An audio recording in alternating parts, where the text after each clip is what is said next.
commencer le...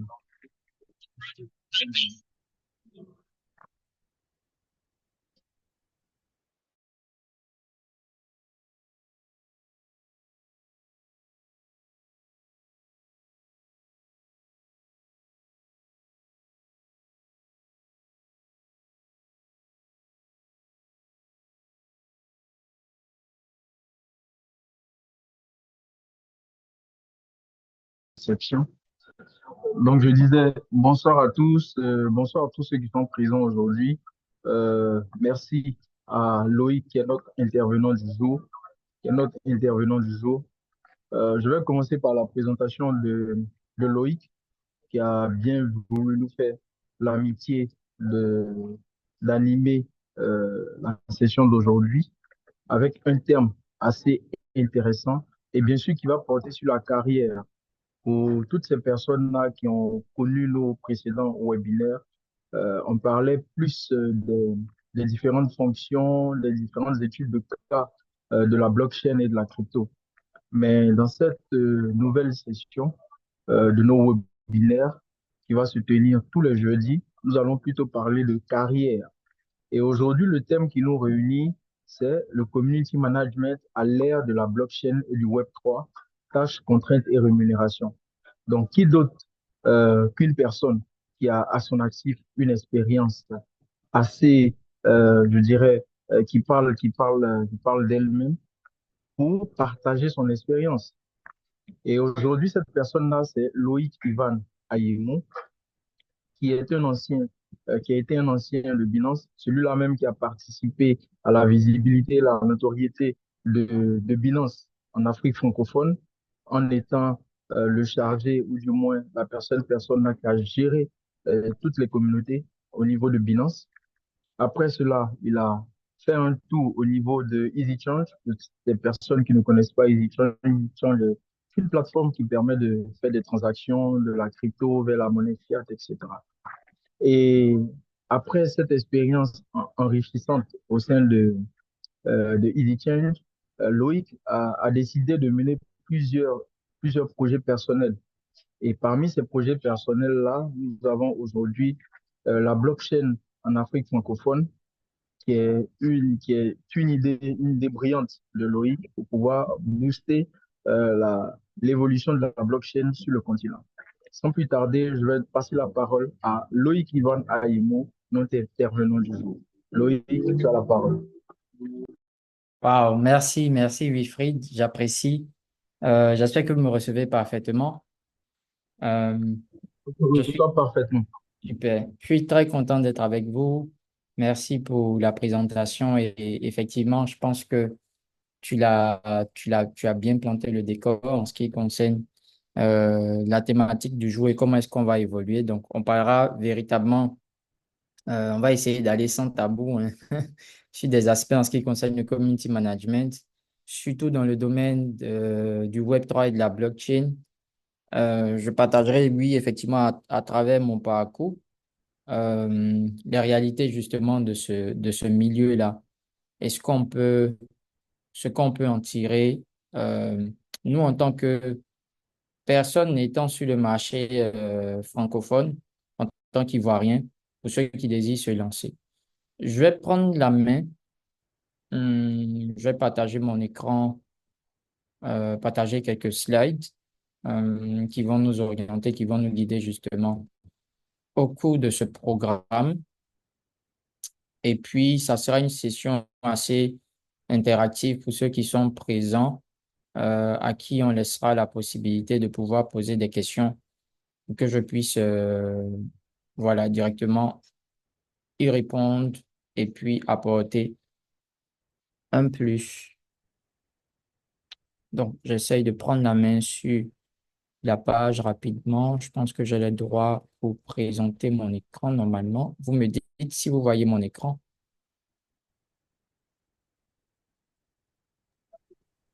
Oui, on voit ton écran. Parfait. Alors, c'est parti. Donc, passe. Donc, je partage ça rapidement pour ceux qui veulent me retrouver sur les pages social media.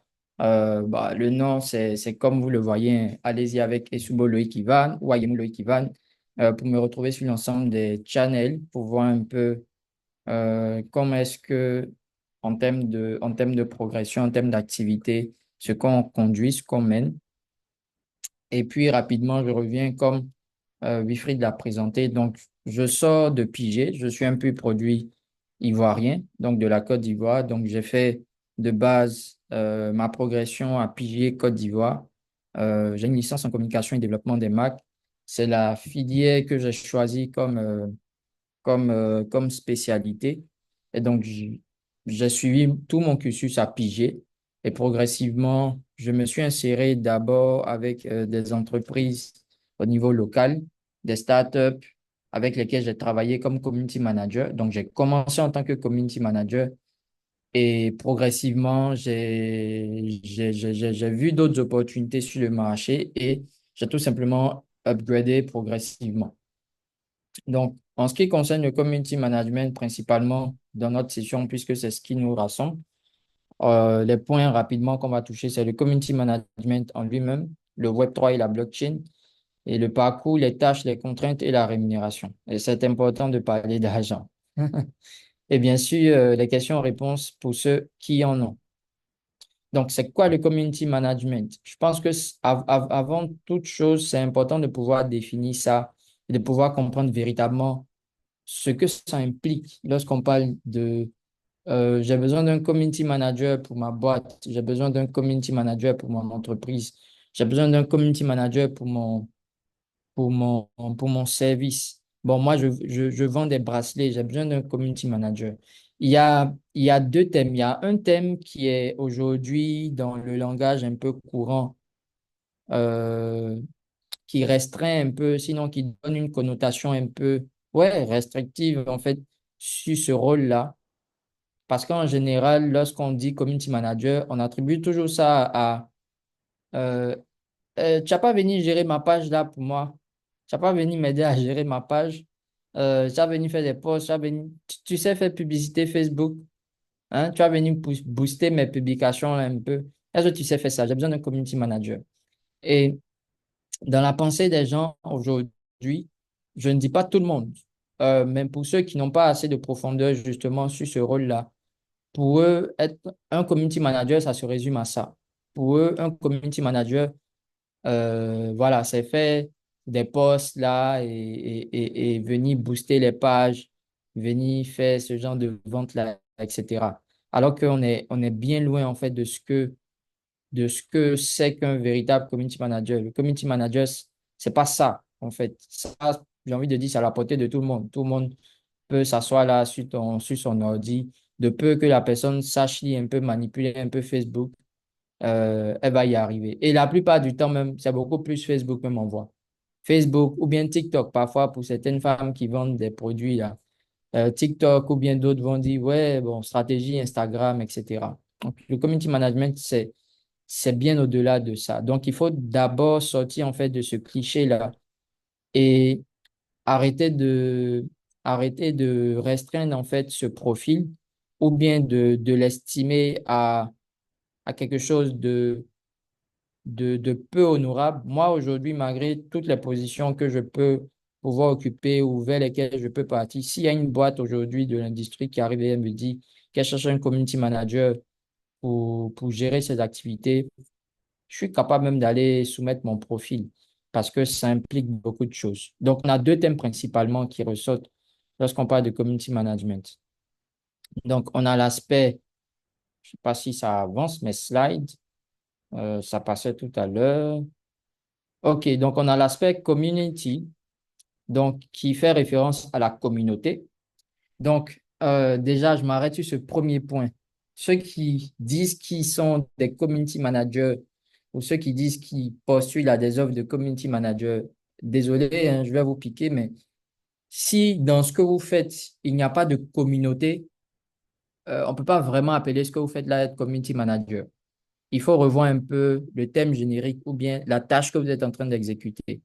Si votre rôle, votre mission, c'est de devenir uniquement en fait du boosting de pages, booster les pages pour avoir, je ne sais pas, de l'audience ou de l'affluence ou etc., vendre les produits, vous n'êtes pas community manager, vous n'êtes pas à ce stade-là. S'il n'y a pas l'aspect de communauté, s'il n'y a pas une communauté, c'est-à-dire des personnes avec qui vous interagissez, que ce soit sur Facebook à travers des groupes ou que ce soit sur Facebook à travers l'audience générale, vous interagissez avec les gens, vous échangez, que ce soit en DM ou bien des groupes sur WhatsApp avec lesquels vous interagissez ou sur Telegram avec lesquels vous interagissez, il y a des feedbacks.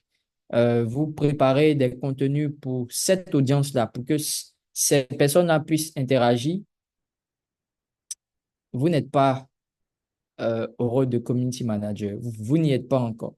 Et on va voir un peu plus tard, lorsqu'on va avancer, qu'il y a d'autres aspects qui peuvent se confondre avec ce rôle-là, mais qui n'est pas en fait le community manager.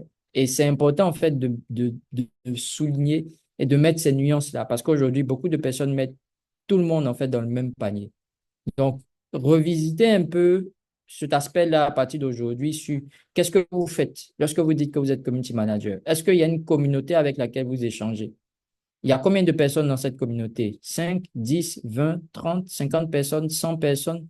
Est-ce que vous avez déjà été face à des utilisateurs ou à des clients d'une centaine, d'un certain nombre, 100 personnes dans le même groupe et que vous aviez dû en fait gérer des humeurs, des émotions, des commandes, etc.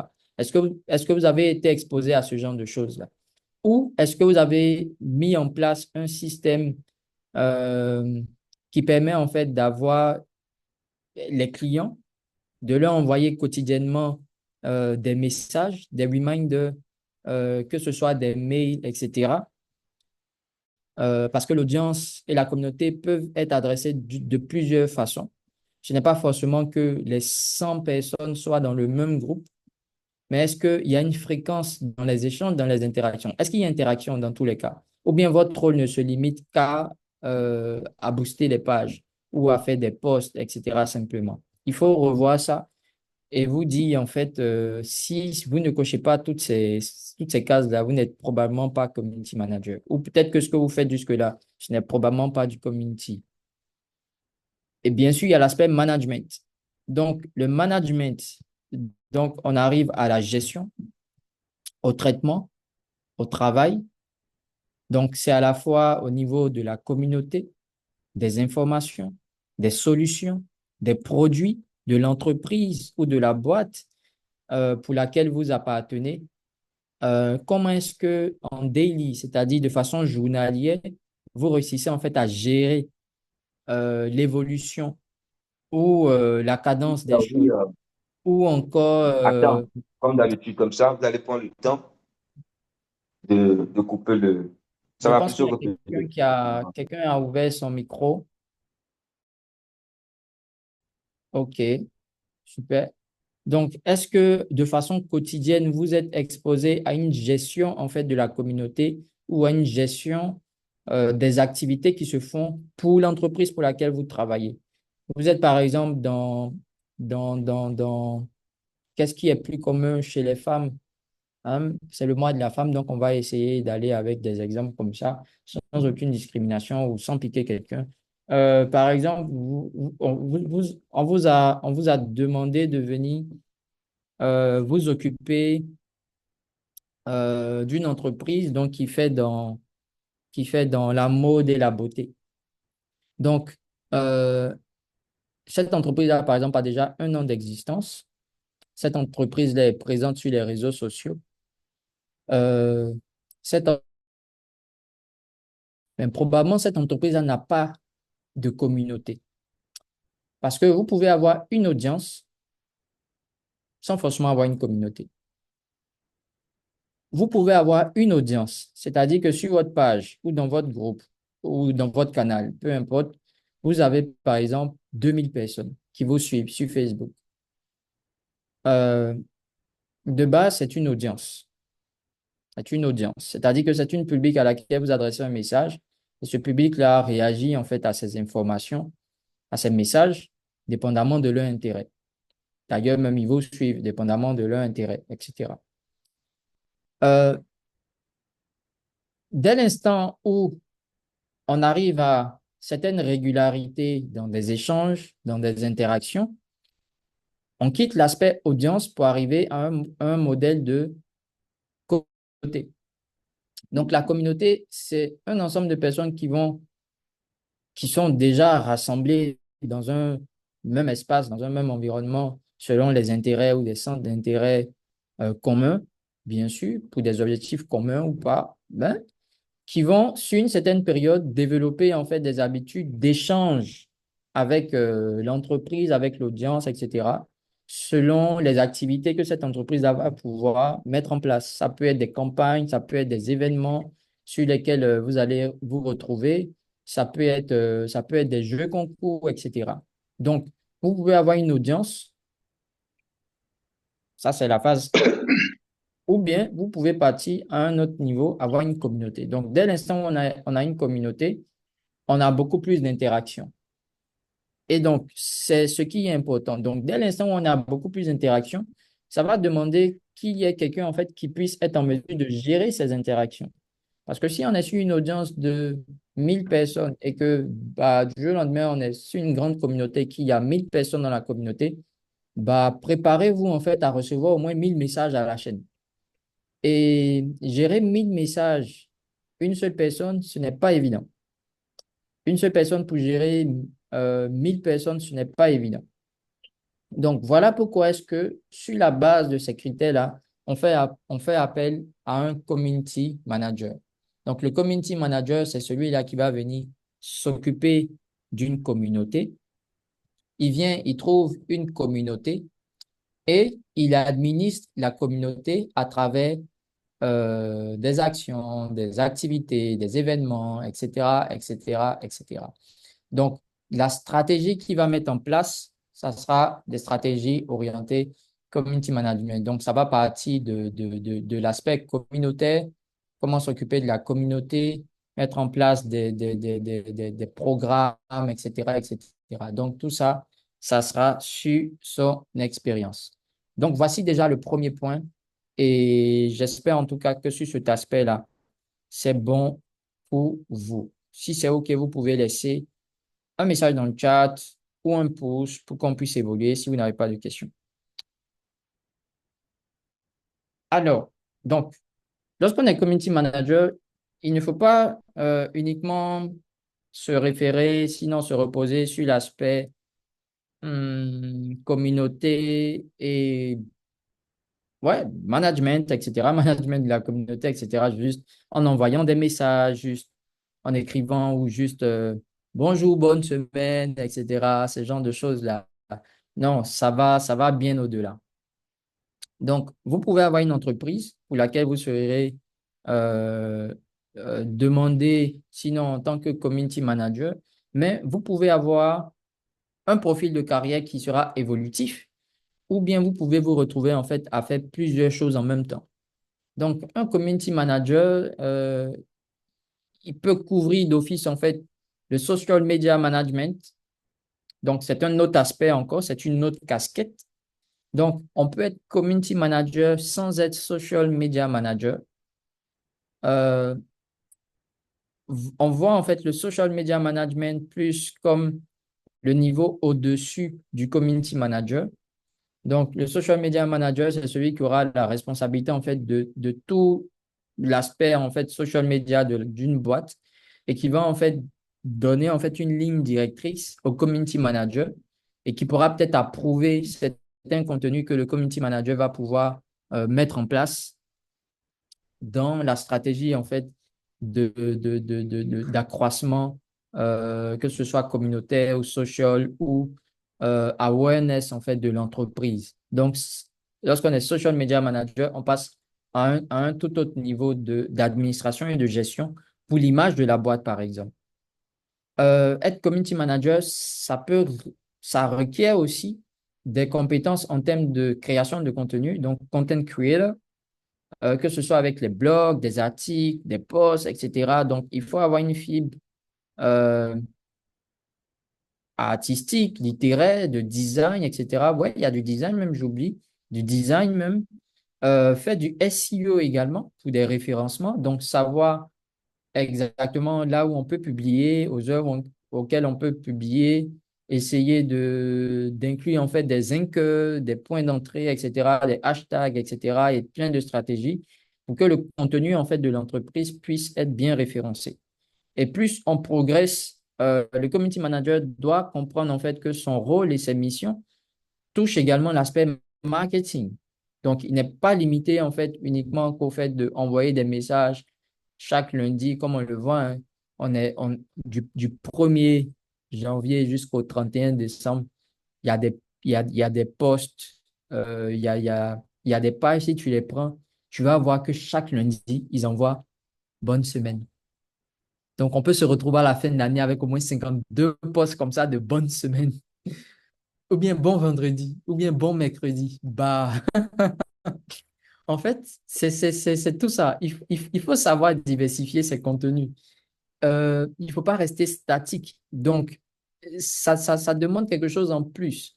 Donc, l'aspect marketing va rentrer en ligne de compte. Aujourd'hui, on voit énormément. Je n'ai pas eu le temps de mettre des fichiers, des exemples avec encore plus de détails, mais je pense que ouais, d'ici la fin de la session, justement, comme on aura un élément qui va vous être présenté, justement un programme que BitTrading propose, on reviendra dessus. Donc, j'apporterai après des images de référence de certaines campagnes marketing, par exemple, ou de communication qu'on pourrait voir. Mais j'en parle comme ça rapidement pour ceux qui auront ça à l'esprit. Par exemple, il y a quelques mois de cela ou quelques semaines, on avait, on avait notre sœur Zénab qui était dans la compétition du record Guinness sur une durée de préparation non-stop. Vous avez vu un peu comment est-ce que de façon globale, il y a eu une certaine effervescence autour de cet événement-là. On avait des marques, on avait des entreprises qui étaient tout en rapport avec la cuisine ou bien ce domaine de la nourriture-là, qui ont décidé d'apporter leur support, leur soutien en fait à Zénab dans son challenge. Donc, en apportant de la nourriture, etc. On a eu des entreprises également qui n'avaient rien à voir en fait avec tout ce qui était en rapport avec la nourriture ou la bouffe ou l'alimentation, mais qui se sont quand même présentés comme partenaires ou sponsors. Et bien, tout ça, en fait, ce sont des stratégies de communication, marketing, social media, pour pouvoir mieux se faire voir, mieux se faire entendre. Parce qu'en surfant sur cette hype-là, par exemple, et en publiant, on soutient Zénab, bah, vous pouvez ramener de l'audience vers vous. Zénab, en apportant, par exemple, de boissons, eh bien, ils ont été intéressés, eux-mêmes, ils étaient sur place, voilà, ils ont bu vos boissons. Maintenant, ils regardent bien, attends, mais vous, là même, vous êtes ici à Abidjan, vous faites quoi? On va sur votre page et on va découvrir vos services. Et vous avez de nouveaux abonnés et potentiellement de nouveaux clients. Donc, c'est stratégique. Donc, le community manager qui va s'asseoir derrière son bureau et penser qu'il doit envoyer juste des messages de bonjour, bonsoir aux gens de la communauté ou faire des posts, etc., bah, il s'éloigne véritablement de son travail. Et à la fin de la journée, il peut ne pas avoir les résultats qu'il faut. Donc, il y a cet aspect de marketing-là qui va rentrer en ligne de compte et les publicités qui peuvent rentrer en ligne de compte. Donc, vous voyez que je cite même les publicités peut-être en dernière position parce que d'entrée de jeu, ce n'est pas cet aspect-là qu'il faut mettre en avant dans un premier temps. Ce n'est pas l'objectif de venir prendre une boîte, prendre une page et puis faire du boosting ou bien faire de la publicité, etc. Qu'est-ce que l'entreprise fait déjà? Où est-ce que l'entreprise a des difficultés? On résout certaines choses à la source d'abord et progressivement, on va vers de la publicité parce qu'on va chercher des objectifs encore beaucoup plus importants. Donc, voici un peu pour cet aspect-là. Et on va progresser sur la suite, sur laquelle je ne vais même pas m'attarder, je ne vais pas durer parce que je pense qu'avec BitTrading, vous en voyez partout, un peu toujours. Donc, lorsqu'on parle de Web3 et de blockchain aujourd'hui, ce n'est plus Ce n'est plus, euh, ce n'est plus quelque chose de flou, je pense, pour beaucoup de personnes. Donc, nombreux ici, vous êtes à comprendre un peu ce que c'est que l'environnement Web3 et la blockchain. Donc, ce sont deux thèmes distincts, différents. Donc, la blockchain qui est la technologie source et le Web3 qui va décrire tout simplement en fait l'environnement autour de cette technologie-là et de tout ce qui peut se passer. Donc, ça peut être à la fois des entreprises ou des solutions, etc., autour de la technologie. Donc, être community manager dans le Web3 et dans la blockchain, c'est déjà avoir les prérequis que j'ai mentionnés au cours des précédentes slides et ajouter à cela les connaissances et les compétences, bon, principalement les connaissances autour de cette industrie du Web3 et de la blockchain. Parce que en tant que community manager pour une entreprise qui fait euh, dans le parfum ou dans la mode qui est basée peut-être à Engrais et qui fait ses ventes, ça n'a rien à voir avec un community manager qui bosse par exemple à Binance. On est sur deux échelles bien différentes. Tout comme un responsable communication ou marketing qui bosse par exemple à EcoBank n'a vraiment rien à voir avec quelqu'un qui va bosser euh, chez Tether, par exemple. Même si on pense qu'on produit des assets qu'on va adresser à des institutionnels, mais les approches sont différentes. Donc, c'est important en fait de comprendre l'environnement dans lequel vous allez bosser. Et peut-être que je donne cet exemple-là, mais en fait, il est aussi vaste que celui, par exemple, qui est community manager dans le BTP et qui n'a jamais eu à côtoyer en fait l'environnement du tourisme, par exemple. Qu'est-ce que vous voulez qu'il aille produire comme contenu sur la mer ou sur l'eau, sur la lagune? Bah, on ne sait pas. Ça sera difficile pour lui, en fait, s'il n'est pas un peu familier, en fait, avec l'environnement du tourisme. Et on le prend du BTP, on le jette dans le tourisme. Même si communication, marketing reste marketing, etc. Mais c'est deux environnements différents. Donc, c'est important pour vous de comprendre d'abord et principalement le Web3 et la blockchain si vous avez à cœur de faire ce shift-là. Et bien sûr, si vous décidez de faire ce shift, eh bien, sachez que il peut y avoir des choses très intéressantes pour vous. Donc, en termes de parcours, de tâches et de contraintes de rémunération, je pense que c'est intéressant de partager ces aspects-là rapidement, puisque c'est ça qui est au cœur, en fait, de nos échanges en ce moment, bien évidemment. Donc, j'ai 7 ans d'expérience, 7, 8 ans d'expérience, bon, un an en informel, puisque j'avais commencé déjà avec, avec des activités personnelles ou dans le milieu professionnel aussi, mais avec des sollicitations qui n'étaient pas sous un modèle de bon, on va dire des contrats en freelance. Voilà, on va le dire ainsi, des contrats en freelance. Donc, 7 à 8 ans d'expérience déjà dans le domaine de la communication et du marketing. Et avant de rejoindre Binance, j'avais déjà 5 ans d'expérience. Avant de rejoindre Binance, j'avais déjà 5 à 6 ans d'expérience dans le domaine de la communication et du marketing. Donc, je rejoins Binance déjà avec un background en com et marketing, mais en Web 2. Je connaissais aussi l'environnement du Web 3 et de la blockchain, mais je n'avais encore pas bossé de cette façon-là avec une grande entité. Parce que localement, il y avait des acteurs que je côtoyais qui avaient leurs propres entreprises. On a même eu à faire, bah, ça remonte à loin quand même. On a eu même à faire un meet-up dans le temps ici à Abidjan. C'était Crypto Meetup. C'était Crypto Meetup, quelque chose comme ça. On était dans une salle, il y avait à peine quoi, 30 personnes et on avait quelqu'un qui était venu du Nigeria et j- j'assistais, etc. C'était vraiment intéressant, mais c'était pas avec Binance encore. C'était avec des acteurs localement ici. Et justement, sur cet aspect-là aussi, je gérais la partie communication et marketing. Mais le shift avec Binance, j'ai envie de vous dire que c'est à ce moment-là, en fait, que moi, personnellement, pour dire la vérité, j'ai commencé à toucher mes premiers millions. Voilà. Donc, en termes de parcours, c'est ça. Et rapidement, un point que je mets à chaque fois, lorsque j'échange parlant d'opportunités professionnelles, c'est que les tranches salariales varient selon en fait l'expérience du candidat, l'efficacité au travail, les régions, le secteur d'activité. Donc, par exemple, pour un community manager junior sur un marché local, il peut, au plus bas, on peut lui soumettre entre 100 000 jusqu'à 250 000 francs CFA. Ça, il peut s'en sortir avec ça. Un community manager junior, ouais, bon, il a de la connaissance, il s'en sort bien. Voilà, il peut être dans cette tranche-là.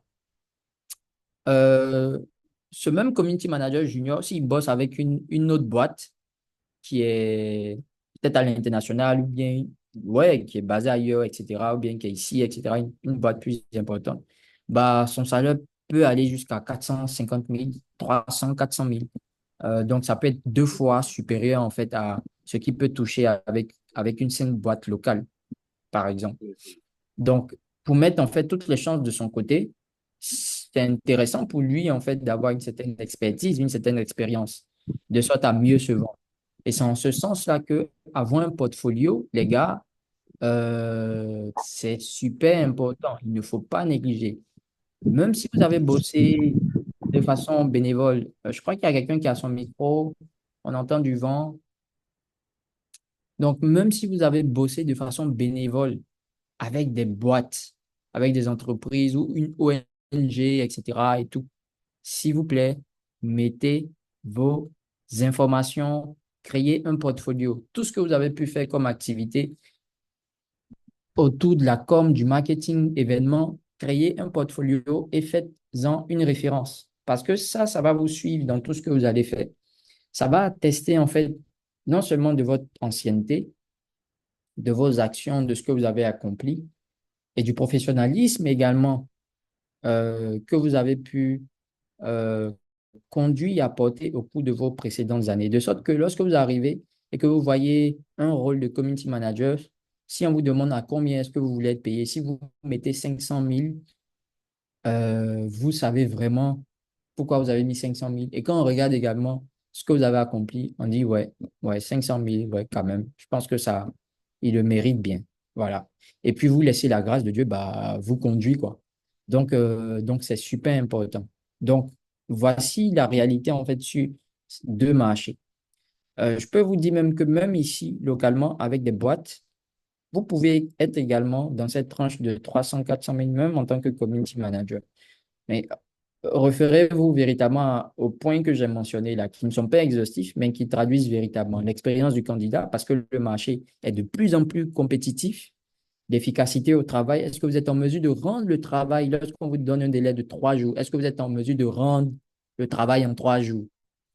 Le secteur d'activité, bien évidemment. Mais là, notre secteur d'activité, c'est le Web3 et la blockchain. Et j'ai envie de vous dire, sans faux fuyant, l'argent reste tabou pour beaucoup de personnes, mais il y a beaucoup d'argent à se faire lorsqu'on est dans ce milieu du Web3 et de la blockchain, en tant que community manager, en tant que social media manager, etc. Et ça peut facilement être des, des contrats que vous pouvez recevoir pour 500 $ avec des salaires de 500 $ par mois. Donc, 500 $, c'est 300 000 là-bas, ou des salaires de 1 000 $ par mois, donc qui peuvent aller entre 500 600 000.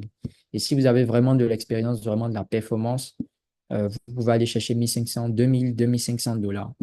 Et il y a des ressources qui sont déjà là. Je pense que je vais partager, laisser pour ceux qui veulent aller un peu plus en profondeur justement sur cet aspect-là. Vous pourrez faire des recherches. Peut-être que je partage mon écran rapidement sur justement l'une de ces pages-là pour qu'on puisse regarder un peu actuellement le marché et comment est-ce que aujourd'hui on a des opportunités qui peuvent aller dans tous les sens. J'espère que je n'aurai pas de difficulté à repartager mon écran. Euh, Loïc, pendant que tu partages ton écran, je crois qu'on va saisir l'occasion de rappeler aux uns aux autres participants de ce formidable webinaire, cet échange-là sur l'une des carrières assez importantes qui existent dans le domaine de la blockchain. Vous aurez la possibilité de poser vos questions, vous avez la possibilité de poser vos questions dans le chat ou encore prendre la parole à la fin de l'intervention de Loïc. Yes, merci, merci. Donc, n'hésitez pas à laisser vos questions, hein, comme ça, je les prends directement et on gagne du temps. Donc, je pense que mon écran, c'est bon pour tout le monde, hein. C'est parfait. D'accord. Donc, si je prends par exemple cette page web là qui est d'actualité aujourd'hui, on voit un peu en référence la plupart des rôles, des jobs qui sont en fait ouverts, que ce soit en remote, etc., autour du Web3 et de la blockchain. Donc, c'est vraiment variant, comme j'ai pu le mettre. euh, Ça touche beaucoup de choses. Tiens, par exemple, voici un rôle qui se rapporte à Content Marketing Strategist. Donc ça, par exemple, bah, bon, c'est vrai que ça date quand même, hein. Bon, 57 jours, peut-être même que c'est déjà fermé, mais c'est un rôle qui est remote. Donc principalement, chez cette entreprise à du nom de Prime, ils recherchent quelqu'un qui va s'occuper, par exemple, de leur stratégie média et du marketing. Et c'est autour de la blockchain et du Web3. Donc là, on vous met en fait tous les détails, ce qu'on attend de vous, etc. Il y a des compensations et tout. Je pense que sur ce rôle-là, de, ils n'ont pas mis de tranche salariale. Je vais en trouver un. Sinon, je laisse déjà ce lien-là dans le chat et on va partir sur un deuxième rapidement que je vais présenter. Je pense qu'avec certaines pages mettent en fait directement les prix. Bon, quand je dis les prix, bah, pourquoi je dis les prix? Euh, les tranches salariales, tandis que d'autres, pas directement. Certaines aussi, c'est lorsque vous allez un peu plus en profondeur et que vous soumettez en fait votre profil qui met les prix, etc. Mais bref, on va trouver avec le second, justement, je pense peut-être avec le second. Il y en a plein. Je laisse les ressources là, que vous puissiez prendre le soin de regarder. On va finir par trouver un avec une tranche salariale. OK, OK, OK, OK. Donc, j'ai une autre page ici. Donc, je prends par exemple ce là. Est-ce que vous voyez mon nouvel écran? Oui, parfait. Ça met UX, UX. OK. Donc, voici par exemple, ça, c'est un designer. Ça, c'est un designer. On a mis ici, en fait, à propos de l'entreprise, les rôles, les responsabilités, ce qu'ils recherchent. Vous voyez, par exemple, ici, on dit avoir minimum 3 ans d'expérience dans le design UI, UX, donc les interfaces, et avoir au moins 1 an d'expérience euh, dans les projets autour de la blockchain ou avoir bossé au moins 1 an dans une entreprise qui parle de, voilà, qui est dans la blockchain, qui est dans le Web3. Donc ça, par exemple, c'est déjà des conditions. Et là, maintenant, qu'est-ce qu'on dit? Voici ce qu'ils disent. We offer a salary range of 8,000 and 110,000 USD in your preferred local currency, stablecoins. Donc, la grille salariale varie entre 80 000 dollars et 110 000 dollars. C'est annuel, hein, c'est pas mensuel. Donc, vous faites le calcul maintenant pour savoir combien est-ce que ça va vous revenir dans le mois. Donc, ceux qui sont rapides, moi, je vous laisse calculer. 80 000 dollars sur l'année, ça fait combien mensuellement? Je vous laisse calculer, je ne m'en mets pas avec. Vous calculez ça et laissez un message dans le chat. Comme ça, au moins, je sais que vous êtes connecté et que vous suivez. Donc, c'est 80 000 dollars sur 12 mois. Donc, 80 000 dollars par 12, ça fait combien? Pour trouver le montant mensuel de votre rémunération. Donc, OK, 6 600. Merci. Donc, ça fait 6 600 $. Donc, vous êtes payé 6 600 $ pour ce poste.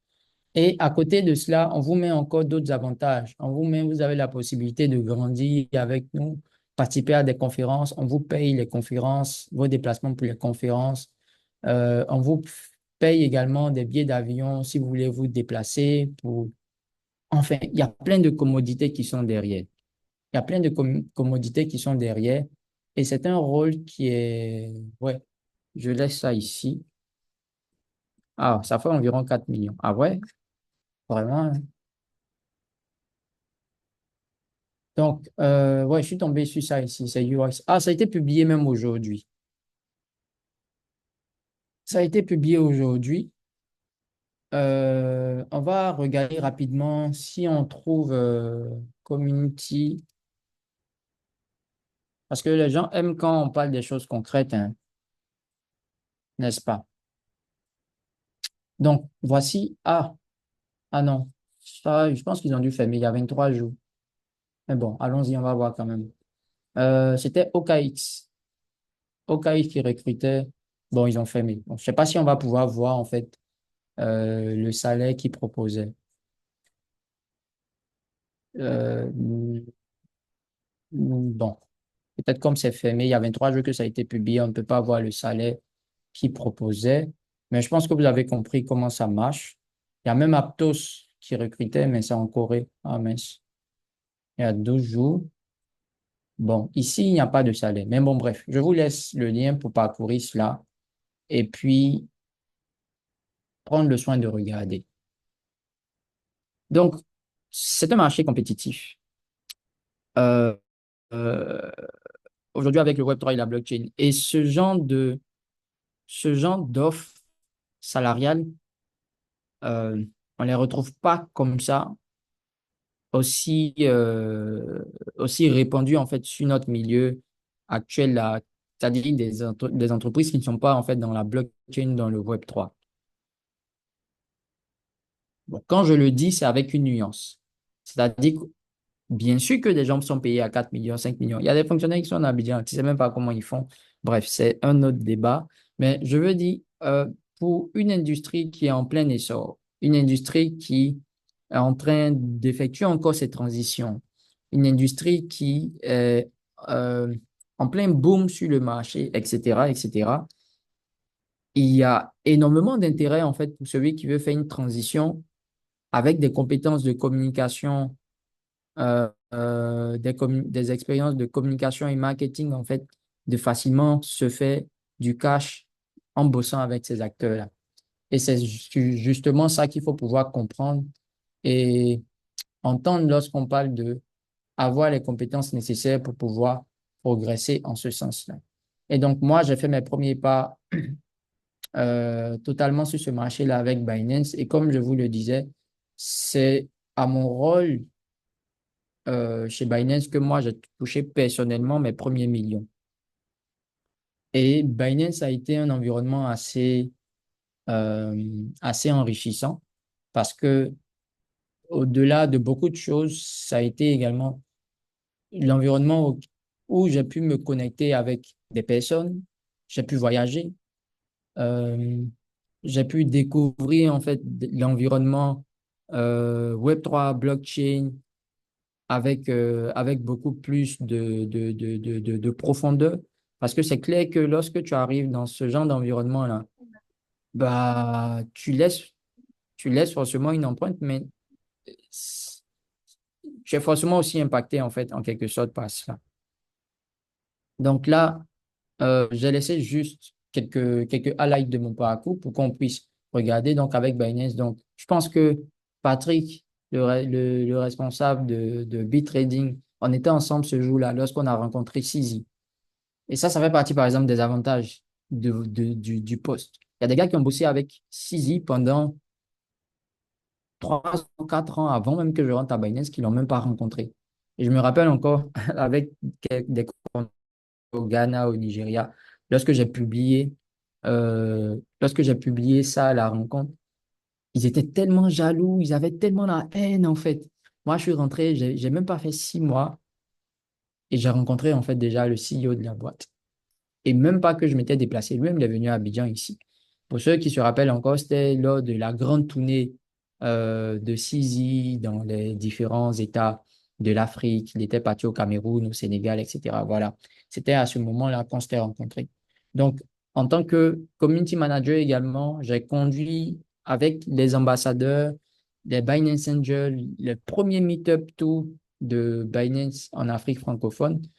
Donc, j'ai eu à voyager sur l'ensemble de ces pays-là, tout frais payé. J'ai rien dépensé. Tout ce qu'il me fallait, c'était mon passeport. Pour ceux qui s'en rappellent encore, on a conduit le programme des 5 ans en Côte d'Ivoire. Et là, en fait, je tiens à attirer en fait l'attention parce que initialement, les 5 ans ne devaient même pas se fêter à Abidjan. C'était uniquement localisé pour les communautés anglophones. Et je me rappelle très bien, ça a été grâce en fait à Karim qui a milité, qui a mis en fait en avant le travail qu'on avait fait au cours des précédentes périodes en disant que bah on a recruté un community manager pour la Côte d'Ivoire. Vous savez que la Côte d'Ivoire est dynamique, etc. Cet événement-là, il faut également donner l'occasion à la communauté ici de pouvoir la célébrer. Et on a vraiment échangé plusieurs fois, etc., etc. Bon, ça n'a pas été difficile véritablement pour avoir le hockey final parce que on avait déjà un certain historique. Le travail était bien aussi, par la grâce de Dieu. Et donc, on n'a pas eu de difficulté en fait à avoir les fonds et préparer cet événement-là. Et ceux qui ont été présents, ils savent comment est-ce que ça a été une rencontre enrichissante. On a networké, c'était super. Et donc, j'étais principalement responsable de l'affiche. L'affiche que vous voyez là, c'est moi qui l'ai designée. Il fallait préparer le programme. Tout ça, c'est dans le rôle du community manager. Il s'occupe des événements, etc. À ce niveau, en fait, avec Binance, euh, je faisais de tout, en fait. Tu viens au début, tu penses que tu vas juste t'occuper de la communauté ou faire des posts. Non, hein. Tu dois également organiser des événements. Et tout ça, ça fait pas de ton rôle. Donc, si vous pensez que vous allez intégrer une boîte Web3 blockchain et venir juste faire de la publication, je suis désolé, ça ne va pas s'arrêter là. Il faut que vous soyez prêt, en fait, à penser au-delà de tout, à proposer des événements à votre boîte. Et tout ça, ça fait partie du rôle, en fait. Donc, les programmes également sur les universités, c'est c'est pas la boîte qui va venir te proposer ça, c'est toi qui dois proposer ça. C'est toi qui dois dire, voici des activités qu'on peut faire pour qu'on puisse agrandir la communauté, pour qu'on puisse parler beaucoup plus de l'entreprise autour de la communauté. Et tous ces événements-là, bah, il faut que tu puisses y travailler et pouvoir les mettre en place. Donc, l'événementiel est surtout important en fait dans ce rôle-là. Je suis en train d'achever, ne vous en faites pas, on a déjà terminé. Donc, comme vous le savez, j'ai poursuivi également chez Easy Change. Euh, mais il y avait également encore l'aspect communautaire parce que tu ne peux pas venir présenter des services, présenter des solutions sans créer en fait un engagement communautaire. Donc, vous voyez un peu que à tous les rôles que vous allez occuper, pratiquement, dépendamment, bon, peut-être si vous n'êtes pas des gars qui sont allés se coincer en fait dans la finance, hein, dans finance, faire des relevés des comptes, etc. Mais si vous aspirez véritablement à faire du community management, du social media management, puisque c'est de ça qu'on parle à l'aide de la blockchain et du Web3, sachez que vous n'allez pas rester uniquement derrière votre bureau. Vous allez devoir bouger et sortir et organiser des activités, des programmes dans ce sens-là, parce que la communauté attend cela. Et des avantages, c'est à la fois de pouvoir faire des activités, de pouvoir voyager, de pouvoir découvrir des nouvelles destinations, de pouvoir bosser avec une entreprise, de pouvoir faire tellement de choses dont vous n'avez pas besoin, dont vous n'avez pas idée en fait, et qui peuvent vous permettre, je ne sais pas comment dire, je ne sais pas quoi dire de plus en fait, parce que en tout cas, ça vous pose. Ça vous pose de savoir que vous pouvez voyager, vous pouvez vous déplacer. Et tout ça fait partie en fait des avantages que vous pouvez tirer en fait en bossant avec des entreprises. Donc aujourd'hui, comme vous le savez, on est avec Stella, mais même avec Stella également, il y a un aspect communautaire qui rentre en ligne de compte. Et c'est l'événement qu'on a conduit au cours du 1er mars de cette année. Et les activités se poursuivent en ce moment. Donc, on arrive à la fin de la session. Je tiens à vous remercier. Je ne sais pas si j'ai dépassé le temps parce qu'honnêtement, j'avais le chrono au début avec moi et puis après, je ne le suivais même plus. Je ne sais pas si je suis toujours dans le temps, mais je vous remercie pour votre présence. Et puis, si vous avez des questions, on y va. Ok, Loïc, merci encore pour cette brillante intervention sur ce métier qui est plus ou moins bien connu, même en ce qui concerne les professionnels du secteur. Et moi, ce que moi je comprends ce soir, c'est que il y a une grande différence entre avoir de l'audience et gérer une communauté. Et c'est quelqu'un qui parle avec de l'expérience, avec d'une expérience en gestion de communauté de plus d'une dizaine de milliers de personnes au travers de l'Afrique francophone. Donc, le micro est ouvert pour toutes les personnes qui souhaiteraient poser une question. C'est le moment de le faire dans le chat ou simplement d'ouvrir votre micro et de poser votre question. Comme on a dit, c'est un échange. N'hésitez pas à poser vos questions pour comprendre ce métier.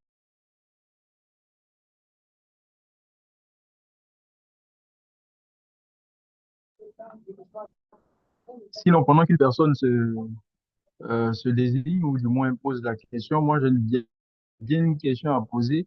Aujourd'hui, à part à ton expérience au niveau local, tu as connu des expériences au niveau international avec de grosses entreprises aujourd'hui qui font office de poids lourd comme Binance dans le secteur de la blockchain. Est-ce que l'anglais aujourd'hui est une compétence à avoir pour un community manager de sorte à pouvoir briller dans ce secteur ou ça peut être simplement une compétence additionnelle mais qui ne contraint pas sur le professionnel en community management dans ses activités ou dans sa recherche de... Oh, ça, c'est une très bonne question. À cela, j'ai envie de dire oui et non. Euh, mais sur ces deux réponses également, sachez que il y a opportunité et il y a contrainte.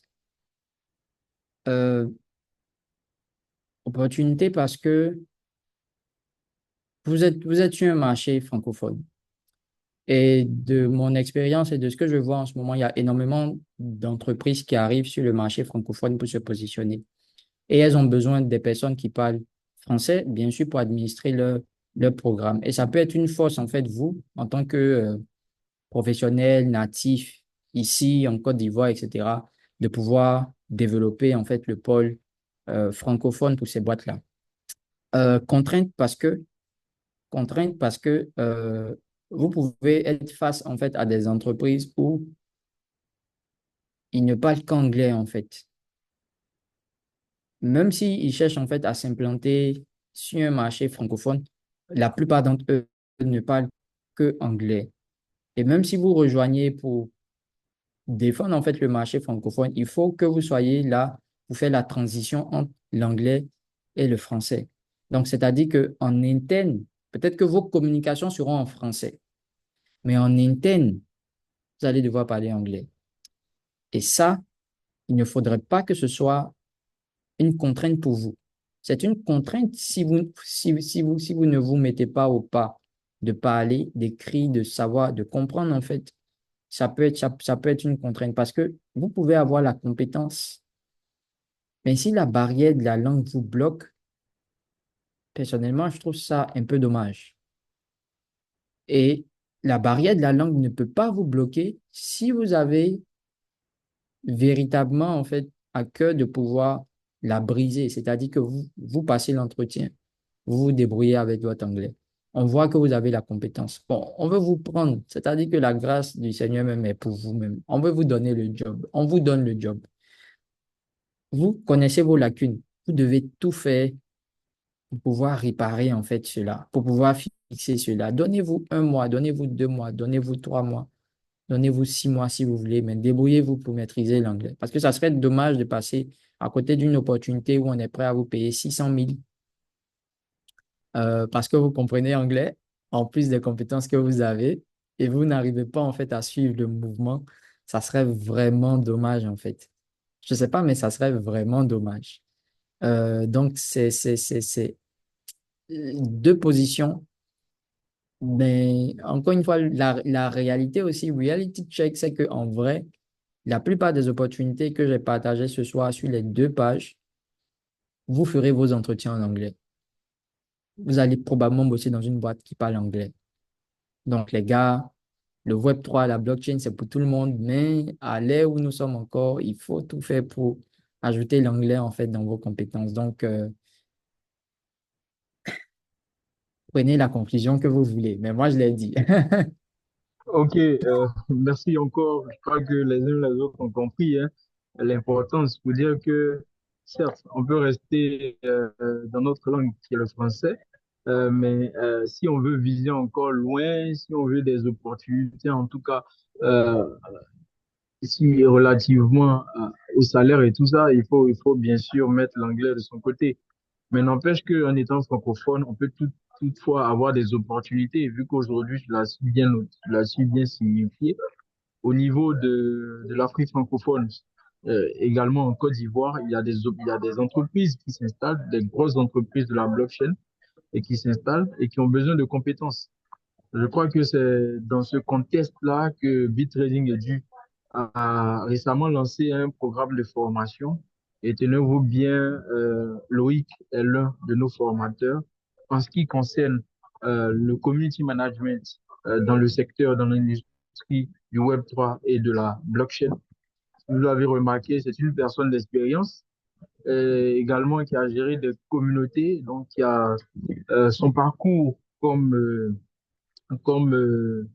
exemple poignant de réussite également dans ce secteur. Donc, ce programme-là sera lancé déjà dans le mois d'avril. Donc, ça sera un programme, bon, en tout cas, on a pensé à un programme 90% ou 80% pratique, donc qui pourra répondre aux attentes des uns et des autres et vous permettre d'être opérationnel. Opérationnel, c'est-à-dire dès que vous finissez pour la formation, s'il y a une opportunité pour une recherche en community management, vous aurez les outils pour être parmi les personnes retenues. Donc, c'est l'occasion pour vous, je veux dire l'occasion pour les uns les autres, des personnes qui sont professionnelles du marketing digital ou encore community manager qui l'étudient ou qui ont un travail au sein de cette industrie-là, de rejoindre le programme afin de se réorienter vers cette nouvelle industrie-là qui a beaucoup d'opportunités. Aujourd'hui, localement, tu peux être community manager, mais est-ce que tu peux toucher plus de 200 000? Ça, c'est une réalité. Mais aujourd'hui, avec les opportunités qu'offrent les entreprises du Web3, de la blockchain, on peut toucher beaucoup plus, beaucoup plus. Donc, voici quelques éléments. Le micro reste ouvert pour les personnes qui ont encore quelques questions pour Loïc. D'ici 4 minutes, nous allons terminer la session. Vous pouvez écrire dans le chat pour les personnes qui le souhaitent. Sinon, on pourra vous laisser le micro ouvert pour poser vos questions de façon de vive voix. OK, une question, on a une question de Kwaku. Il nous dit, il faut pouvoir gérer une communauté comme vous l'avez signifié avant de se qualifier en tant que community manager. Donc, c'est une question qu'il pose à Loïc.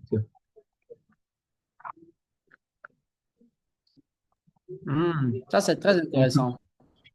Effectivement, c'est une bonne question. Euh, à ce niveau-là, je dirais oui et non. Parce que euh, ça va dépendre en fait de la boîte avec laquelle vous bossez. Euh, Ça peut être une petite entreprise. Encore une fois, je reviens sur l'aspect de audience et communauté. Ce qu'on voit de façon pratique et réelle, c'est que en dehors de Facebook, c'est-à-dire la page principale que vous gérez, et comment est-ce que vous la gérez, il y a Messenger. Et dans Messenger, ce sont des gens de votre audience qui vous écrivent d'abord. Tous ceux qui constituent le nombre de followers, d'abonnés, constituent votre audience d'abord. La régularité que certains d'entre eux vont prendre à pouvoir vous adresser des messages, des requêtes, ou même vous dire bon service, etc., va tout simplement en fait créer la communauté dont vous avez besoin ou dont il s'agira en question.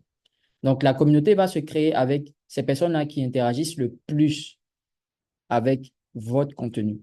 Et vous, si vous avez été recruté en tant que community manager et que vous êtes arrivé dans une boîte justement, et que c'est uniquement ce modèle-là de Messenger qui est en place, vous devez être en mesure en fait d'identifier ceux qui peuvent constituer la communauté de votre entreprise et préparer des programmes en fonction pour les garder en haleine. Parce que des personnes qui ne sont pas véritablement entretenues, managées, ils vont se perdre dans le flou. Ça va faire que quand vous allez poster quelque chose, vous aurez juste des pouces ou des cœurs. C'est parce qu'ils ont vu le message, donc ils ont mis juste des pouces et des cœurs facilement. Mais vous aurez peu de partages ou peu de personnes qui vont commenter. Ça veut dire qu'on n'est pas encore à un niveau d'engagement. Vous avez 2000 personnes sur votre page, mais quand vous publiez, c'est que des pouces, que des cœurs. Il n'y a même pas de partage. Personne ne commente. Ça veut dire qu'on n'est pas encore à un niveau d'engagement. Donc, à ce niveau-là, il faut que vous vous interrogez sur, effectivement, est-ce que j'ai une communauté ou est-ce que j'ai une audience? Et bien sûr, si vous avez eu un parcours jusqu'ici où vous n'avez pas été confronté à ce genre d'engagement-là, euh, le, le corps de métier de community manager, j'ai envie de dire, vous avez la casquette, mais elle n'est pas encore totalement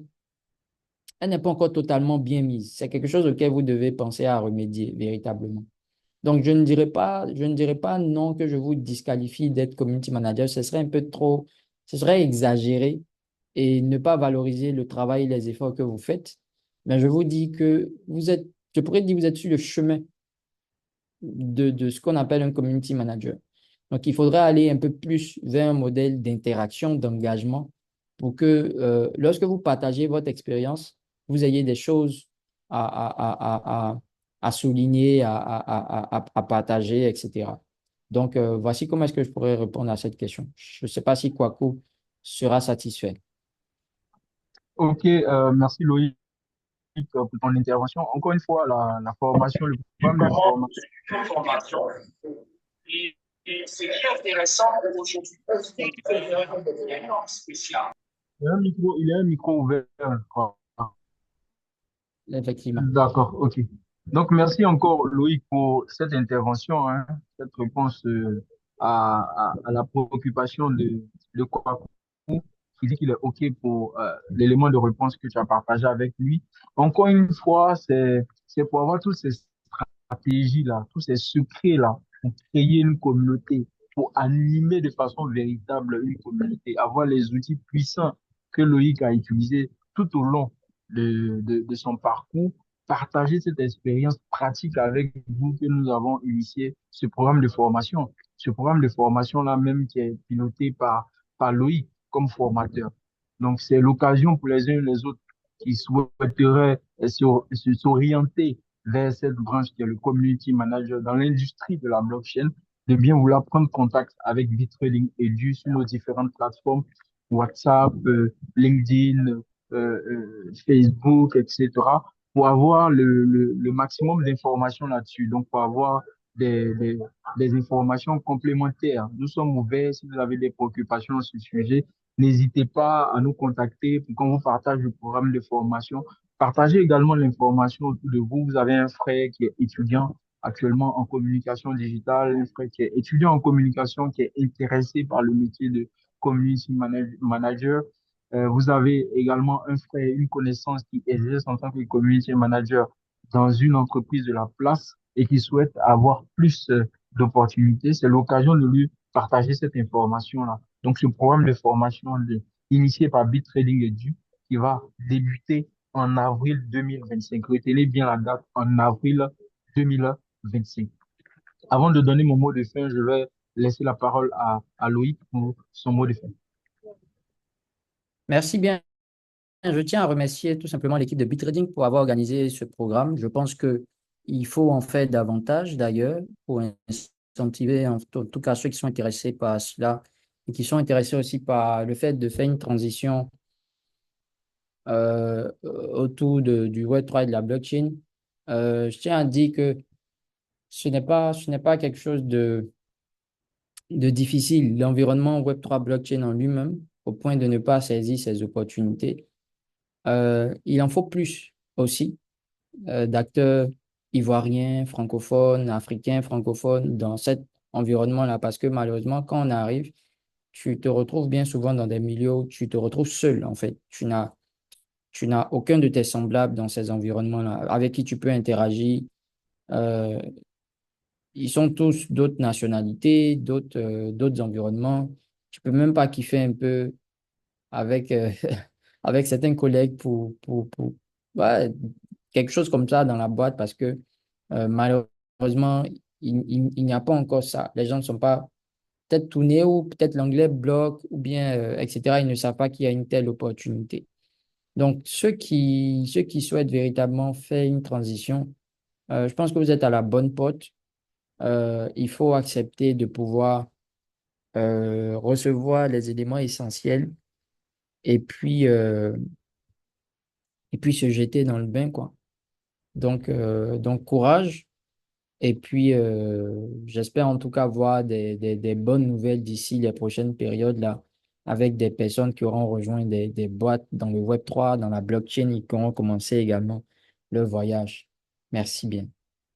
Ok, merci beaucoup Loïc pour ton mot de fin. Moi, ce que j'aimerais ajouter, c'est que nos formations sont suivies d'une assistance à la recherche d'opportunités. Donc, nos auditeurs ne seront pas laissés pour compte à la fin de cette formation. Donc, c'est beaucoup de moyens, de stratégies, en tout cas, pour permettre à nos auditeurs d'être insérés selon leurs compétences à la fin de nos différentes formations. Donc, n'hésitez pas à nous rejoindre encore une fois. Écrivez-nous, nous sommes ouverts. Si vous avez des préoccupations, si vous sentez que quelqu'un pourrait être intéressé dans votre entourage, n'hésitez pas à lui donner notre adresse ou du moins à nous contacter sur les réseaux. Merci encore d'avoir été euh, présent pendant cette séance. Nous sommes à 20h45. Nous avons débuté autour de 19h40 au lieu de 19h30 prévu. Merci encore et puis bonne période de jeûne et de carême aux uns aux autres. Au revoir.